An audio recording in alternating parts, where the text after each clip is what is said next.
Halo, ini adalah demonstrasi untuk aplikasi Nutrigo versi 1.4 yang udah final. Nanti teman-teman akan dapat file Excel yang berjalan di komputer. Database tersimpan di local disk C, dan ini adalah tampilannya yang sudah versi finalnya yang sudah diperbarui dan banyak fitur-fitur baru. Salah satunya di bagian kalkulator nanti ada standar gizi.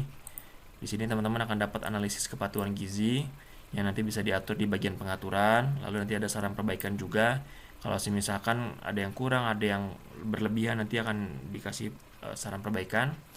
Lalu sebelumnya juga di bagian sini ada pilih sekolah. Jadi untuk mengatur apakah racikan menu ini sudah sesuai dengan anggaran sekolahnya atau masih kurang atau apa. Ini anggarannya per satu minggu ya, bisa per menu, bisa per satu minggu sesuai kebutuhan aja, sesuai kebutuhan menu yang dibuat. Lalu kemudian ke daftar belanja. Di daftar belanja ini teman-teman nanti bisa masukin seperti biasa, bisa cetak struk juga dalam format 58 mili. Struknya nanti akan saya fotokan juga. Ada cetak PDF juga, bisa cetak CSV untuk dibuka di Excel. Lalu kemudian ke database, ada fitur terbaru, teman-teman bisa merubah namanya langsung. Lalu kemudian di bagian aksi nanti teman-teman bisa menghitung HPP. HPP ini digunakan untuk perubahan bahan pangan, misalkan dari bahan pangan mentah menjadi bahan pangan matang. Seperti misalkan teman-teman beli beras, maka akan menjadi nasi, dan yang dimasukkan di kalkulator adalah nasi, maka kita perlu HPP dari nasi itu berapa gitu, seperti itu. Dan nanti teman-teman perlu membuat database baru untuk nasi, jadi nggak dicampurkan gitu.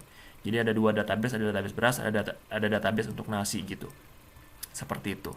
Nanti ini bahan baku per gramnya, misalkan per produksinya atau per pembeliannya misalkan 1 kilo itu jadi 1000 gram, maka dimasukkan 1000 gram. Atau misalkan ketika masak itu jadi berapa gram dan hasilnya jadi berapa gram, itu nanti dimasukkan di sini untuk dapatkan kalkulasi HPP-nya, seperti itu. Nanti sudah dapat HPP-nya baru bisa membuat kalkulator di sini akan agar mendapatkan total anggarannya juga berapa gitu. Di bagian database ini ada fitur terbaru. Informasi gizinya ada kalsium, ada zat besi juga, ada serat dan banyak hal-hal yang lainnya di sini. Tapi ini opsional ya, tergantung kebutuhan, karena kalau saya lihat dari pedoman MBG-nya memang ada zat besi dimasukkan juga, jadi saya masukkan juga di sini. Seperti itu. Kemudian yang lainnya sudah, dan ini data sekolahnya. Sekarang teman-teman bisa edit anggarannya, bisa edit namanya juga, bisa buat banyak nanti. Kemudian ke bagian pengaturan, di bagian pengaturannya nanti ada bisa mengubah manajemen standar gizi pedoman MPG-nya. Misalkan kalau misalkan ini kurang sesuai atau kurang tepat, bisa di adjustment lagi di bagian editnya. Atau mau ditambah atau mau dikurang boleh. Lalu di bagian bawahnya ada pengaturan Bluetooth thermal. Ini untuk mengeprint struk dari daftar belanja.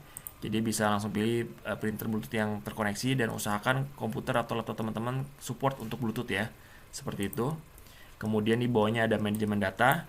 Ini untuk import dan export atau backup data. Jadi kalau misalkan mau pindah pindah PC atau laptop, itu harus punya database-nya dulu. Ini database bisa disimpan. Seperti itu file JSON ya teman-teman. Seperti itu aja. Terima kasih.